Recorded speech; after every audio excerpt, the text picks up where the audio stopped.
हाय दोस्तों, आज आपका स्वागत है हमारे एक नया channel NEET Rao NEET classes में। इसमें आपको बायोलॉजी और केमिस्ट्री का कंप्लीट सिलेबस, इसमें नीट की जो जो क्वेश्चंस आते हैं उस पर हम डिस्कस करेंगे। सबसे पहले अभी जो चालू करने वाले हैं, हम बायोलॉजी के 12th क्लास के बुक से चालू करेंगे। हमारा आधार एनसीईआरटी रहेगा। आने वाले एग्ज़ाम, अभी जो भी एग्ज़ाम हुए हैं उसमें एनसीईआरटी की ही लाइन्स आए हैं, तो हम एनसीईआरटी को ही बेस बनाकर और जो जो लेसन नीट के मतलब थोड़ा सिलेबस से बाहर से आ रहा है, जैसे जेनेटिक्स पोर्शन हो गया, उसको हम थोड़ा डिटेल में देखेंगे। तो सबसे पहले आज हम लोग चालू करेंगे रिप्रोडक्शन इन ऑर्गेनिज्म। तो सबसे पहले हमको डिस्कस करना है कि रिप्रोडक्शन किसे कहते हैं। रिप्रोडक्शन मतलब जन्म। रिप्रोडक्शन एक बायोलॉजिकल प्रोसेस है जिसमें एक ऑर्गेनिज्म से नया ऑर्गेनिज्म बनता है, उसको क्या बोलते हैं? रिप्रोडक्शन। मतलब एक जीव है, उससे क्या होगा? नया जीव बनेगा, उसको बोलेंगे रिप्रोडक्शन। देखो कि जो रिप्रोडक्शन है वो दो टाइप के होते हैं। एक सेक्सुअल रिप्रोडक्शन होता है और इसमें एक तो होता है असेक्सुअल रिप्रोडक्शन।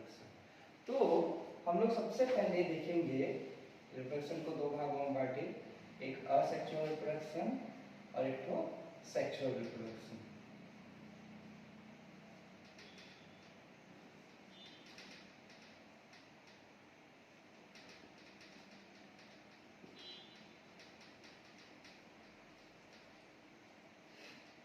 सबसे पहले असेक्सुअल रिप्रोडक्शन का बात करें तो अगर सिंगल पेरेंट इन्वॉल्व हो, अगर एक सिंगल पेरेंट से नया ऑर्गेनिज्म बनेगा जिसमें सेक्स गैमेट का इन्वॉल्वमेंट नहीं होगा, जिसमें गैमेट का इन्वॉल्वमेंट नहीं होता, उसको क्या बोलते हैं? Asexual reproduction.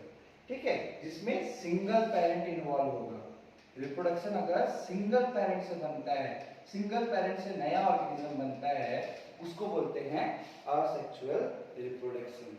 इसमें गैमेट्स का इन्वॉल्वमेंट नहीं होता। क्या का इन्वॉल्वमेंट नहीं होता? गैमेट्स का इन्वॉल्वमेंट नहीं होता। ठीक है, गैमेट्स का इन्वॉल्वमेंट नहीं होता। अब देखो, गैमेट्स का इन्वॉल्वमेंट नहीं होगा, गैमेट्स का इन्वॉल्वमेंट नहीं होगा तो वेरिएशन नहीं आएगा। जैसे कि सेक्सुअल रिप्रोडक्शन में क्या हो रहा है कि मेल गैमेट आ रहा है और फीमेल गैमेट आ रहा है, दोनों फर्टिलाइज हो जा रहा है। तो दोनों में क्या हो रहा है? फर्टिलाइजेशन की वजह से फर्टिलाइजेशन की वजह से क्या हो रहा है? दोनों का कैरेक्टर इन्वॉल्व हो रहा है। मतलब सेक्सुअल रिप्रोडक्शन में गैमेट का इन्वॉल्वमेंट हो रहा है, इसमें तो गैमेट का ही इन्वॉल्वमेंट नहीं हो रहा है, तो वेरिएशन तो आएगा नहीं। जैसे कि वेरिएशन मतलब कैसा है? जैसे कि जैसे आलू को देखो, जैसे आलू में क्या से रिप्रोडक्शन होता है? बर्ड से। आलू का आँख होते हैं, उसको हम काटते हैं, छोटे छोटे भाग में काटते हैं और उसको बेवस्टीन में डाल के छोटे छोटे भाग में काटे। सबसे पहले आलू को लिए बोरा में भरे, बोरा को गीला कर देते हैं और छोटे छोटे कली निकलने के बाद उसको छोटे छोटे पीस काट के उसको बेवस्टीन फंगीसाइड के साथ ट्रीटमेंट करके खेत में डाल देते हैं, तो आलू सेम दिखता है। मतलब असेक्सुअल रिप्रोडक्शन में दोनों पेरेंट का इन्वॉल्वमेंट नहीं होने की वजह से नया वेरिएशन नहीं आ रहा है, मतलब न्यू कैरेक्टर नहीं आ रहा है। जैसे कि एक बच्चा को आप देखते हो कि वो मदर का भी कैरेक्टर आता है, उसमें उसके पिताजी का भी कैरेक्टर आता है, दोनों का कैरेक्टर इन्वॉल्वमेंट होता है। तो दोनों का कैरेक्टर है, मतलब दोनों का कैरेक्टर है, पहले दोनों कैरेक्टर इन्वॉल्वमेंट हुआ है, मतलब इसमें क्या हो रहा है कि दोनों का कैरेक्टर इन्वॉल्व नहीं होगा। जैसे माँ दिखेगी वैसे ही बच्चा दिखेगा, सेम का सेम दिखेगा असेक्सुअल रिप्रोडक्शन। तो असेक्सुअल रिप्रोडक्शन में हमने क्या डाला कि गैमेट्स का इन्वॉल्व नहीं होगा तो वेरिएशन नहीं होगा। वेरिएशन मतलब चेंजेस, पहले जैसे था वैसे, पहले जैसे था वैसे ही रहेगा, वेरिएशन देखने को मिलेगा ही नहीं इसमें असेक्सुअल रिप्रोडक्शन। अब वेरिएशन नहीं दिखेगा तो क्या दिखेगा? मतलब जैसे प्लांट है, उसी का जो नया ऑफस्प्रिंग पैदा होगा वो सिमिलर दिखेगा, सेम का सेम दिखेगा, सेम दिखेगा। जैसे क्लोन, उसी को सेम दिखने वाले को क्या बोलते हैं? क्लोन। क्या बोलेंगे? क्लोन। तो असेक्सुअल रिप्रोडक्शन में क्या दिखता है? क्लोन दिखता है। क्लोन मतलब वो मॉर्फोलॉजिकली भी सिमिलर दिखेगा और जेनेटिकली उसके जीन्स में तो कोई परिवर्तन नहीं आ रहा है, क्योंकि किसी जीन्स में परिवर्तन नहीं आ रहा है तो उसके पेरेंट के जैसे ही बच्चा दिखेगा, सेम का सेम दिखेगा। ठीक है, तो इसमें क्या का फॉर्मेशन होता है, क्लोन का। अब देखते हैं क्लोन होता क्या है। क्लोन क्या होता है, क्लोन का डेफिनेशन होता है मॉर्फोलॉजिकली एंड जेनेटिकली सिमिलर, मतलब उसका बाहरी स्ट्रक्चर और जेनेटिक दोनों का दोनों क्या होगा, सेम होगा। कैसे, जैसे ये आलू का एग्जांपल लिए थे कि आलू को हम कोरा में डाले, छोटे छोटे कली हुआ, कली होने के बाद हम उसको काट के खेत में बो दिए। खेत में बोने के बाद जो आलू होगा सेम का सेम दिखेगा, क्योंकि देखो इसमें इसका क्रोमोसोम नंबर क्या था, 2n। इससे क्या होगा, माइटोसिस होगा। क्या होगा, असेक्सुअल रिप्रोडक्शन में हमेशा क्या होता है, माइटोसिस होता है। क्या होता है, माइटोसिस। अब ये माइटोसिस में क्या होता है कि एक सेल से क्या बनता है, दो सेल बनता है। माइटोसिस में क्या होता है, एक सेल से कितना सेल बनता है, दो सेल होता है। और क्रोमोसोम नंबर जो इसका अगर 2n है तो इसके बच्चे का भी क्रोमोसोम नंबर 2n होगा, इसका भी क्रोमोसोम नंबर 2n होगा। मतलब chromosome become same in the offspring in the case of mitosis. मतलब माइटोसिस में जो उसके पेरेंट का क्रोमोसोम है, जो पेरेंट का क्रोमोसोम है उसके ऑफस्प्रिंग का भी क्रोमोसोम क्या होगा, सेम होगा।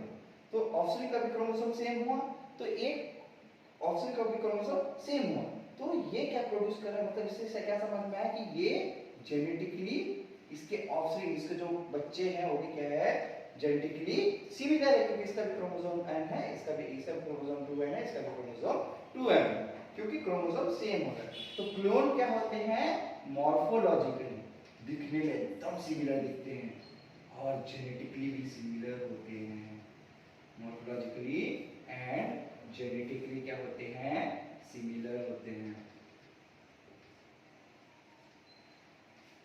ठीक, ये है असेक्सुअल रिप्रोडक्शन। अभी हम लोग इंट्रोडक्शन इसके बारे में देख रहे हैं कि असेक्सुअल रिप्रोडक्शन का। तो हमने क्या क्या देखा असेक्सुअल रिप्रोडक्शन में कि एक ही पेरेंट इन्वॉल्व होगा, सिंगल पेरेंट इन्वॉल्व होगा इसमें असेक्सुअल रिप्रोडक्शन। दूसरा, गैमेट्स बनेगा ही नहीं।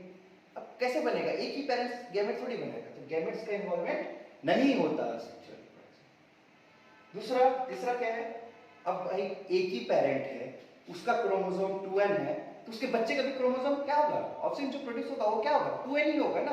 तो इसमें वेरिएशन आने का कोई संभावना है ही नहीं, और वेरिएशन नहीं आएगा मतलब चेंजेस नहीं आएगा।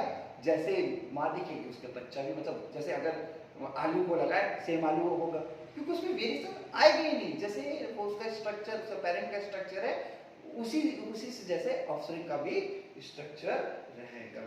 और जो सिमिलर दिखेगा उसको क्या बोलेंगे, क्लोन बोलेंगे। क्या बोलते हैं, क्लोन बोलते हैं। अब देखते हैं सेक्सुअल रिप्रोडक्शन। सेक्सुअल रिप्रोडक्शन में दो पेरेंट का इन्वॉल्वमेंट होगा, दो पेरेंट का इन्वॉल्वमेंट होगा, दो पेरेंट का इन्वॉल्वमेंट होगा। अब दो पेरेंट का इन्वॉल्वमेंट होगा, दो पेरेंट मतलब एक मेल होगा, एक फीमेल होगा, एक नर होगी, एक मादा होगी।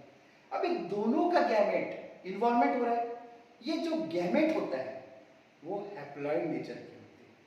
गैमेट क्या होता है, हैप्लॉइड। हमारा बॉडी तो डिप्लॉइड नेचर का है, लेकिन हमारे गैमेट, अगर मेल गैमेट में बात करें स्पर्म और फीमेल गैमेट में बात करें ओवम, तो ये दोनों गैमेट क्या है, हैप्लॉइड है।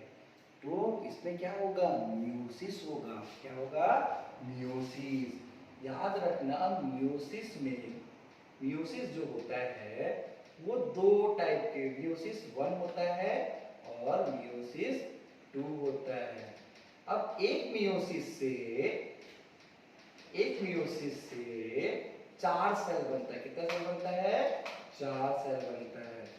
अगर पेरेंट का क्रोमोसोम 2n है तो उसके बच्चे का क्रोमोसोम n होगा। मतलब म्यूसिस के केस में क्या हो रहा है, क्रोमोसोम हाफ हो जा रहा है। क्या हो रहा है, क्रोमोसोम हाफ हो जा रहा है। तो स्पर्म का भी क्रोमोसोम 2n हुआ, n हुआ, ओवम का भी n हुआ, दोनों फ्यूज हुए तो क्या बन गया, जाएगा 2n।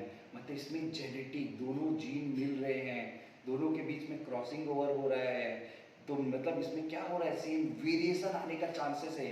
देखो अगर पेरेंट, अगर मदर का कैरेक्टर, मदर का एक बाल एक ले लिए, मदर का कैरेक्टर ले लिए घुंघरालू बाल, ठीक है, और फादर के लिए बिल्ली आंख, अगर ये दोनों अगर बच्चे में आ जाता है, मतलब इसका भी कैरेक्टर इन्वॉल्वमेंट हो गया, इसका भी कैरेक्टर इन्वॉल्वमेंट हो गया, तो दोनों के बीच, दोनों जो नया बच्चा होगा वो पेरेंट और चिल्ड्रन से, दोनों से अलग होगा, उसी को बोलेंगे वेरिएशन। तो इसमें कितने पेरेंट का इन्वॉल्वमेंट हो रहा है, 2 पेरेंट का इन्वॉल्वमेंट हो रहा है। 2 पेरेंट क्या बनाएंगे, गैमेट्स, क्या बनाएंगे, गैमेट्स। तो कितना गैमेट इन्वॉल्वमेंट होगा, 2 गैमेट का इन्वॉल्वमेंट होगा, 2 गैमेट्स का इन्वॉल्वमेंट होगा। तो गैमेट्स क्या है, स्पर्म एंड ओवम। अब ये गैमेट्स के इन्वॉल्वमेंट होने की वजह से क्या हुआ, दोनों का कैरेक्टर बच्चे में आया, तो बच्चे में उसके माँ बाप से अलग होगा, थोड़ा सा वेरिएशन आएगा, दोनों का कैरेक्टर का इन्वॉल्वमेंट हो रहा है। तो दोनों के कैरेक्टर का इन्वॉल्वमेंट होने की वजह से इसमें क्या आएगा, वेरिएशन आएगा। Variation is seen in the case of sexual reproduction. इसमें क्लोन बनेगा, सेक्सुअल रिप्रोडक्शन नहीं बनेगा, क्योंकि वो तो क्लोन किसको बोलते हैं, जैसे क्रिस 3 में देखे थे, क्लोन बना रहा था, क्लोन बना रहा था ना, सेम कॉपी बना रहा था। अब देखो सेक्सुअल रिप्रोडक्शन में क्लोन तो बनेगा ही नहीं, क्योंकि क्लोन का डेफिनेशन क्या पढ़े हैं, दिखने में भी सेम होना चाहिए, उसका जेनेटिक भी सेम होना चाहिए, उसको क्या बोले थे क्लोन।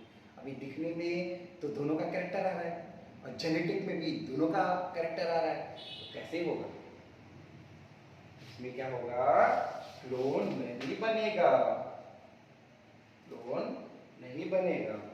अब देखो कि सेक्सुअल रिप्रोडक्शन में हमने क्या पढ़ा, मियोसिस होता है, क्या होता है, मियोसिस। मियोसिस को बोलते हैं अर्धसूत्र विभाजन, और असेक्सुअल रिप्रोडक्शन में क्या होगा, माइटोसिस होगा, क्या होगा, माइटोसिस होगा। माइटोसिस मतलब समसूत्री विभाजन। तो ये रहा असेक्सुअल रिप्रोडक्शन और सेक्सुअल रिप्रोडक्शन का पार्ट। तो आज हम इस टॉपिक के बाद आगे हम पढ़ते हैं कि ये जो रिप्रोडक्शन स्टेज आने से पहले हमको सबसे पहले ये पता होना चाहिए कि हम रिप्रोडक्शन स्टेज कब आएगा हमारा। देखो हमारा जो जीवन है, जो जीवन अवधि जैसे लाइफ स्पैन बोलते हैं जिसको, तो बर्थ से लेकर जब हम पैदा होते हैं वहां से लेकर हमारा जो नेचुरल डेथ होता है, प्राकृतिक मृत्यु, एक्सीडेंट से मर गया तो कोई भरोसा नहीं है ना, इसलिए प्राकृतिक मृत्यु तक उस टाइम को, उस स्पैन को क्या बोलेंगे, लाइफ स्पैन, जीवन अवधि। कहाँ से, जन्म से लेकर प्राकृतिक मृत्यु तक उस चीज को बोलते हैं जीवन अवधि। अब जो हमारा जीवन अवधि होता है वो 4 से 5 स्टेज में रहता है। सबसे पहले हम क्या करेंगे, अभी क्या कर रहे हैं हम लोग, अभी क्या कर रहे होंगे, पढ़ने वाले अभी खा रहे होंगे। सबसे पहले हम छोटे थे, दूध पी के बड़े हुए, तो हमारा बॉडी बना, धीरे धीरे ग्रोथ हुआ। अब पढ़ाई क्यों कर रहे हो भाई, क्या करोगे, पढ़ाई करके पैसा कमाओगे, पैसा कमाने के बाद शादी करोगे, शादी करके नौकरी हो जाओगे, फिर क्या देगा, यही है लाइफ स्पैन। तो सबसे पहले जो रिप्रोडक्शन से पहले का स्टेज होता है उसको बोलते हैं जुवेनाइल स्टेज। क्या बोलते हैं, जुवेनाइल स्टेज। इसमें क्या होता है, वेजिटेटिव ग्रोथ होता है। जैसे अगर पौधे का भी बात करूँ मैं, तो फूल, देखो फूल, जैसे एक राइस का, एक धान का बात करूँ, जैसे 120 दिन का उसका लाइफ स्पैन होता है, मतलब उगने से लेकर उसके कटाई तक जो पार्ट होता है उसको लाइफ स्पैन।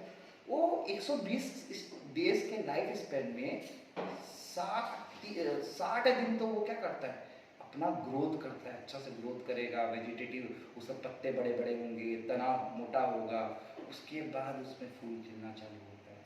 तो तुम्हारा बेबी क्या कर रहे हो, तुम्हें पढ़ रहे हो, पढ़ के क्या करोगे, डॉक्टर बनोगे, डॉक्टर बनने के बाद क्या होगा, क्या करोगे, शादी। मेन क्या है, समझ में आ रहा है ना, कि हमारा जो हम खाने पीने का स्टेज है, पढ़ने का स्टेज है, स्टैंड करने का स्टेज है, उस स्टेज को बोलते हैं जुवेनाइल स्टेज। क्या बोलते हैं? Juvenile stage. अब जैसे जुवेनाइल स्टेज आ जाता है, उसके बाद हमारा मैच्योरिटी स्टेज आता है। इस स्टेज में हम रिप्रोडक्टिव मैच्योर हो जाते हैं। हम क्या करते हैं? रिप्रोडक्टिव मैच्योर हो जाते हैं। हमारे में गैमेट्स का फॉर्मेशन चालू हो जाता है। अभी जो गैमेट का फॉर्मेशन है, मेल में अलग, मेल में 12 से 13 साल, फीमेल में भी 12 से 13 साल में होता है। इसको बोलते हैं पबर्टी। क्या बोलते हैं? प्यूबर्टी। इस स्टेज में आके वो सेक्सुअली मैच्योर हो जाती है। इसमें सेक्स गैमेट बनना चालू हो जाता है। सेक्स गैमेट बनना चालू हो जाता है। तो क्या हुआ? हम सेक्सुअली मैच्योर हुए मैच्योरिटी स्टेज में। फिर क्या होगा? धीरे धीरे धीरे धीरे हम आ जाएंगे एजिंग में। इसमें क्या होगा? हमारे अंदर से स्पर्म बनना चालू बंद हो जाएगा। फीमेल में मेंस्ट्रुअल साइकिल बंद हो जाएगा, जिसको मेनोपॉज बोलते हैं। क्या बोलते हैं? मेनोपॉज बोलते हैं। तो मेनोपॉज आ जाएगा, फिर उसके बाद क्या हो जाएगा? सेंसेस। लास्ट में क्या हो जाएगा? डेथ। तो ये रिप्रोडक्शन आने से पहले हम किस किस स्टेज से गुजरेंगे, उसके बारे में आज हमने डिस्कस किया है। तो आगे के क्लास में हमसे जुड़े रहे और हमारे वीडियो को देखें। अगर पसंद आता है तो लाइक करें, शेयर करें एवं सब्सक्राइब करें। जय हिंद, जय भारत, जय छत्तीसगढ़।